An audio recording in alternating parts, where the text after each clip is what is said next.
Você já parou para pensar por que Deus escolheria um profeta que, em vez de aceitar sua missão com confiança, fugiria dela? A história de Jonas guarda uma verdade profunda e surpreendente, algo que todo crente precisa ouvir e entender.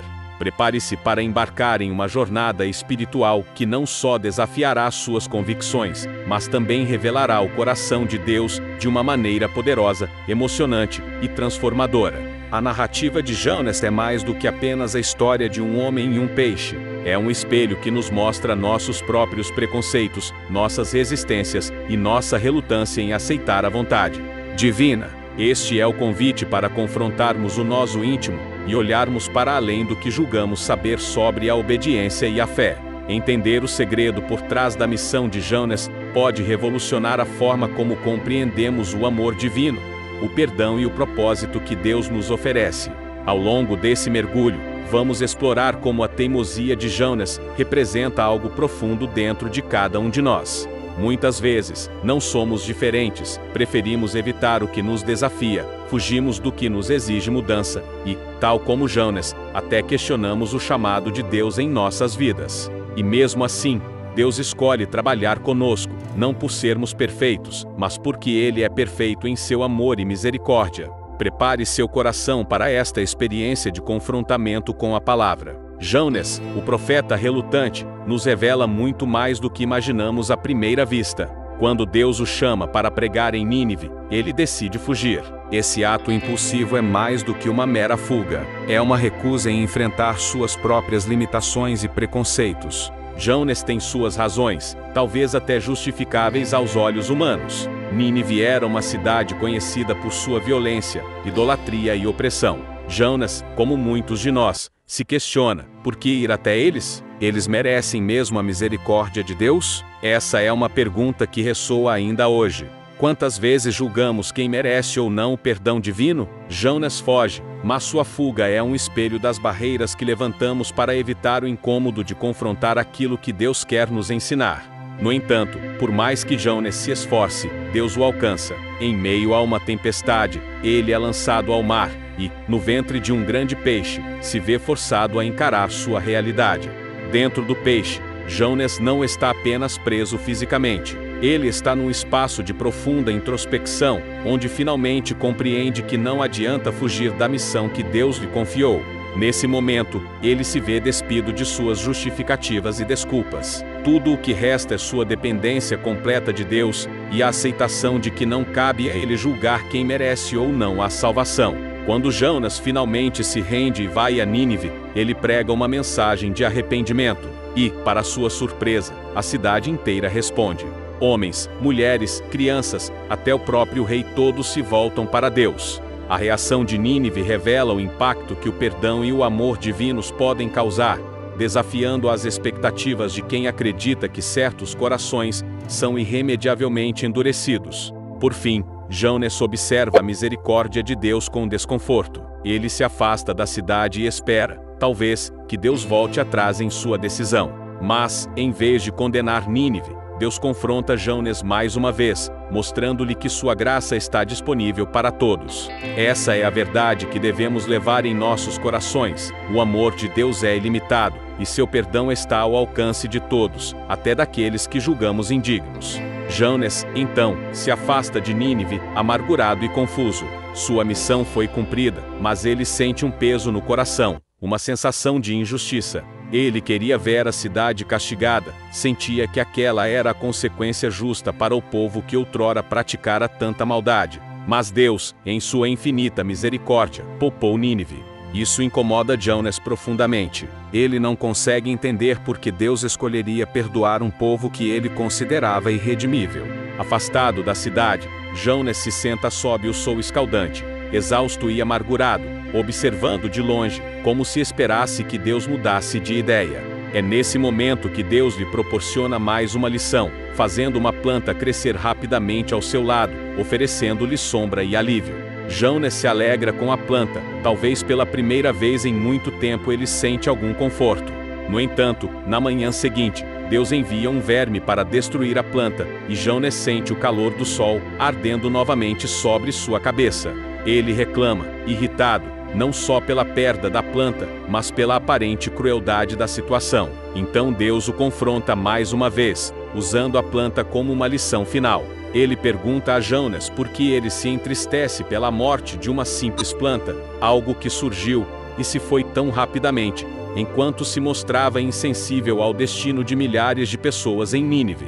Jonas é desafiado a olhar além de seu próprio julgamento e ressentimento. Deus, com paciência, mostra a ele que cada vida é preciosa, que ele se importa com todos, até mesmo com aqueles que erram, até mesmo com os animais da cidade que Jonas tanto desprezava. Nesse confronto final, Deus revela uma verdade incômoda, mas poderosa: o perdão é a expressão máxima do seu amor, e ele não se limita aos que julgamos merecedores. Deus convida Jonas e, por extensão, a todos nós a enxergar o valor intrínseco de cada vida, a entender que sua misericórdia é tão vasta quanto os céus, e tão profunda quanto o mar após. Experiência em Nínive e o diálogo com Deus, Jonas retorna para casa, carregando consigo uma profunda inquietação. A jornada externa termina, mas o confronto interno está longe de acabar.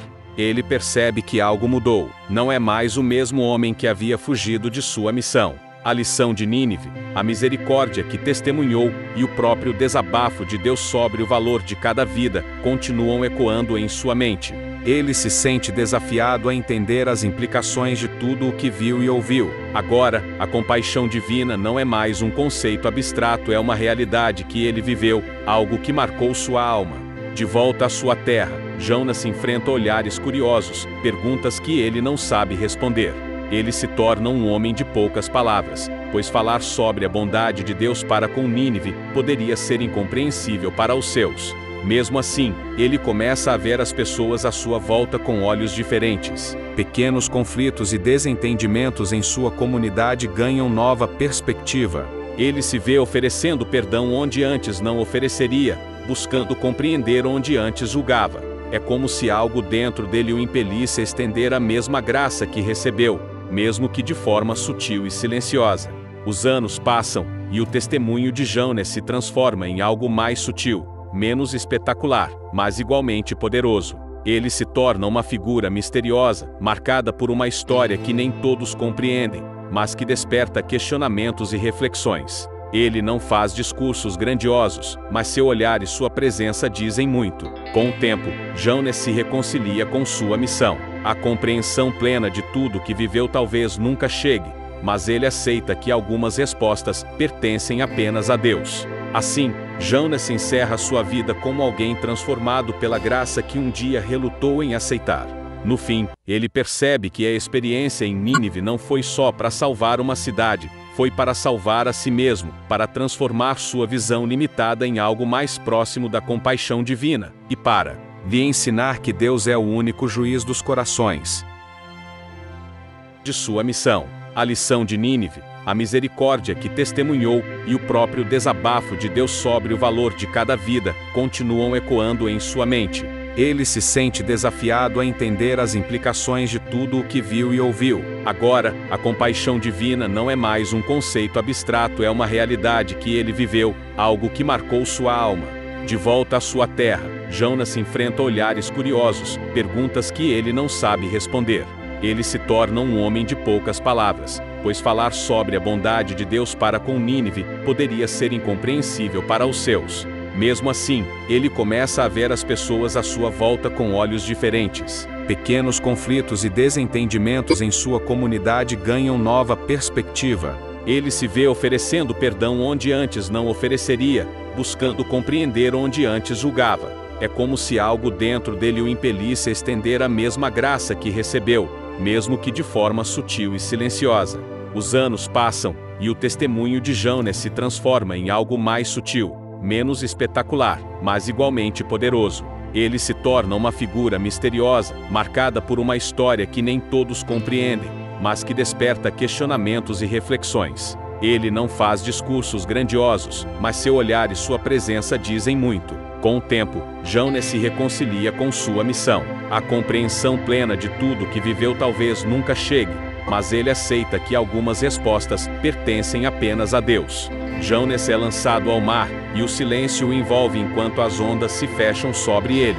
A sensação de queda no vazio, o peso das águas engolindo-o, e então, de repente, escuridão total. É então que ele se encontra no ventre de um grande peixe, onde passará 3 dias e 3 noites, isolado de tudo o que conhecia, imerso numa solidão que o força a encarar sua alma de maneira crua e intensa. Ele está cercado pelas sombras, pelo murmúrio abafado das águas ao redor, e pelo cheiro úmido e salgado de sua prisão improvável.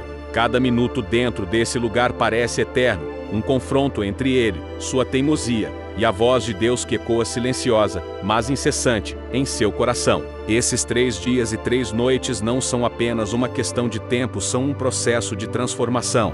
Assim como Jesus passaria 3 dias no coração da terra, Jonas passa 3 dias na escuridão, confrontando suas dúvidas, arrependimentos e temores. Ele ora, clama e questiona a si mesmo e a Deus. Por que eu? Por que me enviastes a Nínive? Por que escolheste a mim, alguém tão imperfeito e relutante? Cada pergunta revela as profundezas de sua humanidade, suas fraquezas e suas resistências. O peixe, para Jonas, não é só uma prisão, é um altar de arrependimento, um lugar onde ele é levado ao seu limite, forçado a encarar o que estava enterrado em sua alma. No final do 3º dia, algo dentro dele se transforma. Jonas percebe que não se trata apenas de obedecer, mas de confiar. Entende que a vontade de Deus vai além de seu entendimento limitado e de suas preferências pessoais. Ele rende seu coração completamente, ciente de que a misericórdia de Deus é maior do que qualquer julgamento humano. Com o coração quebrantado, Jonas se entrega à missão que havia rejeitado, aceitando o chamado divino para ser um mensageiro do perdão, mesmo para aqueles que julgava indignos. Ele percebe que Deus deseja transformar o mundo, inclusive através de instrumentos imperfeitos como ele. E então, em um movimento abrupto, o peixe o expulsa para a terra firme. Jonas emerge, quase como alguém renascido, com um novo entendimento e uma nova determinação. Suas roupas estão encharcadas, sua pele sente o vento fresco novamente, e seus pés tocam a terra. Mas sua alma, antes tão rígida, agora está mais suave, mais aberta ao incompreensível amor de Deus. Jonas sabe que, assim como o peixe o libertou, Deus deseja libertar o povo de Nínive de seu próprio peso, seu passado e sua destruição iminente. Ele respira fundo e inicia sua jornada rumo à cidade, com a certeza de que o Senhor está com ele. A história de Jonas está registrada no livro de Jonas, no Antigo Testamento da Bíblia. Este livro é curto, com apenas 4 capítulos, mas cada capítulo revela lições profundas sobre a misericórdia de Deus, a resistência humana e o chamado divino. Aqui está um resumo do que cada capítulo aborda. Capítulo 1, Jonas recebe de Deus a missão de ir a Nínive e pregar contra a maldade da cidade. Porém, ele decide fugir para Tarsis e, durante a viagem de barco, uma tempestade coloca a vida de todos em risco. Jonas admite sua fuga de Deus, é lançado ao mar e um grande peixe o engole. Capítulo 2. Enquanto está no ventre do peixe por 3 dias e 3 noites, Jonas ora a Deus, expressando arrependimento e agradecimento pela misericórdia divina. Ao final da oração, o peixe o vomita em terra firme. Capítulo 3. Jonas vai a Nínive e prega a mensagem de arrependimento. Para a surpresa de Jonas, todo o povo de Nínive, incluindo o rei, se arrepende e jejua. Deus, vendo o arrependimento sincero dos ninivitas, decide poupá-los da destruição. Capítulo 4. Jonas fica indignado com a misericórdia de Deus e se afasta da cidade para ver o que aconteceria. Deus o ensina uma lição sobre compaixão, usando uma planta que cresce para lhe dar sombra e depois morre.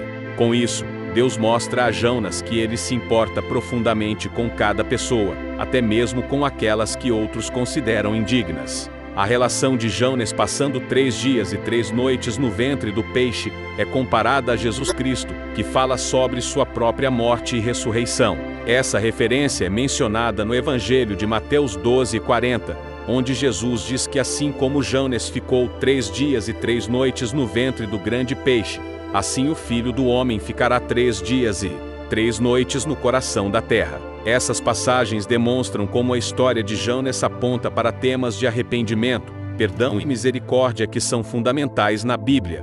Se você gostou dessa história, inscreva-se no nosso canal para não perder os próximos vídeos, onde mergulharemos em temas que desafiam a fé e trazem reflexões profundas sobre a Bíblia. Se inscrever é gratuito e nos ajuda a continuar trazendo conteúdos que edificam a sua vida. Até o próximo vídeo. Assim, Jonas encerra sua vida como alguém transformado pela graça que um dia relutou em aceitar. No fim, ele percebe que a experiência em Nínive não foi só para salvar uma cidade, foi para salvar a si mesmo, para transformar sua visão limitada em algo mais próximo da compaixão divina, e para lhe ensinar que Deus é o único juiz dos corações.